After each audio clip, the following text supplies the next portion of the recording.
So yan, may pangulam na tayo mga ka-jive. Ganun lang siya kasimple. Pagkaing simple. Para sa mga simpleng taong katulad natin.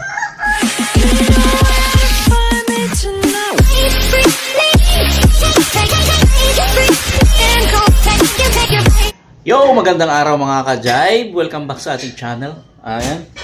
At magluluto nga tayo mga ka-jive, no?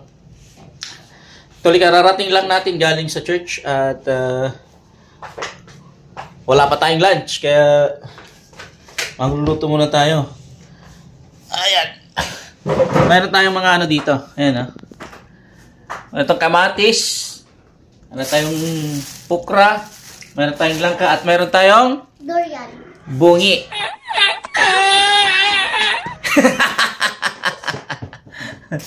Ayan, so binigay lang sa atin ito mga ka-jive. Binigay ni Sister Rose Pascual. Yan, shout out kay Sister Rose. Maraming thank you. Yan, oh. Tanim daw niya to. Bunga daw ng kanyang mga tanim mga ka-jive. Kaya ayan, oh. Yan, maraming salamat kay Sister Rose Pascual.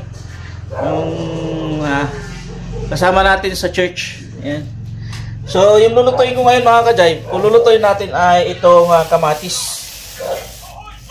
Yan, lahat na to. Iwa-iwain natin to, tapos gigisahin natin. Ayan, so, let's go. Gisahin natin mga ka-jive. Yan mga ka-jive, gigisahin lang natin to. Ang gagawin natin, una, hugasan muna natin to. Then, hiwa-hiwain natin.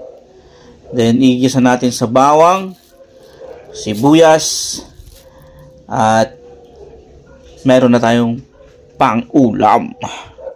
Yan, una, bawang. No?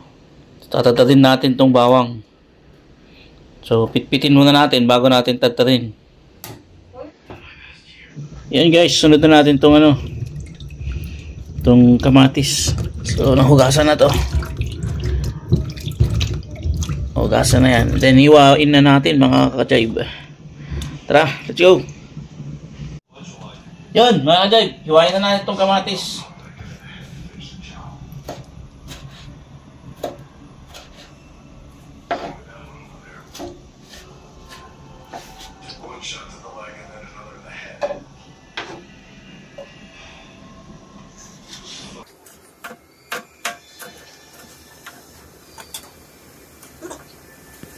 Yun mga ka-jive, nahiwa na natin. Ito na.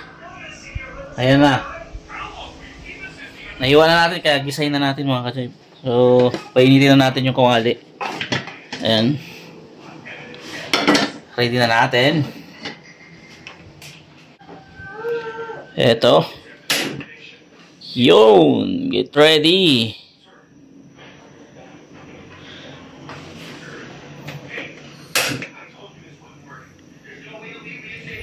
Inin lang natin yung kanin. Ayan. Ito tayo magluluto mga ka-jive. Yan.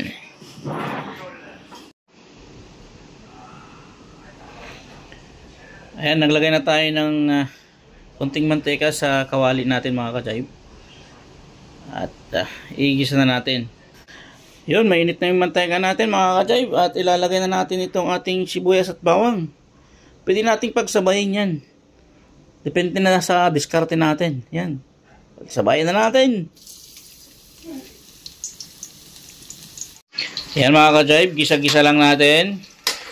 Yan. Halo-halo lang natin. Pansin ninyo, medyo marami yung mantika nito. Dahil matubig po yung ating kamatis mga ka-jive. Pag nilagay na natin dito, mauubos na yung ating mantika. Yan, halo-halo lang natin. Ganyan. Mekos-mekos na ninsan yan. Ayan. Ayan. At mukhang okay na. So, lalagay na natin yung ating kamatis, mga ka-jive. Hindi ko na rin pala tinanggal yung buto nito. Sayang naman. Pwede naman yan. Pero kung gagawin mo siyang sauce, o spaghetti sauce, itanggalin mo yung buto mga ka-jive para walang sagabal. Yan, so ilagay na natin. Yan, lagay na natin lahat. Saka natin imekos-mekos. Ayan. Mekos-mekos lang natin.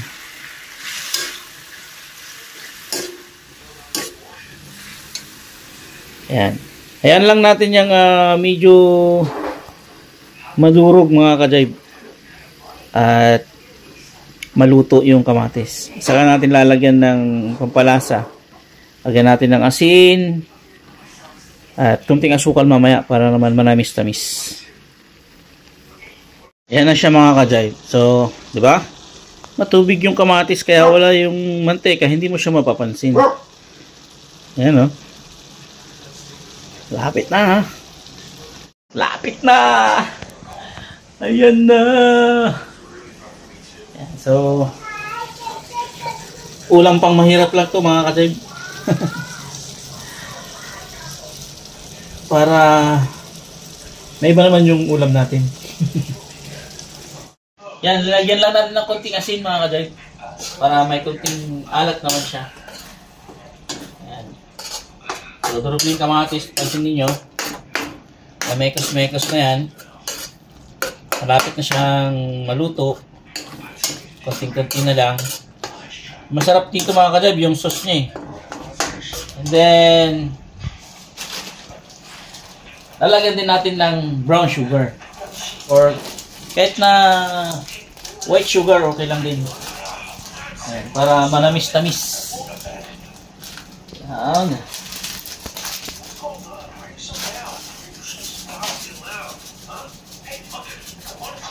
Yan. Mayroon na siyang sugar.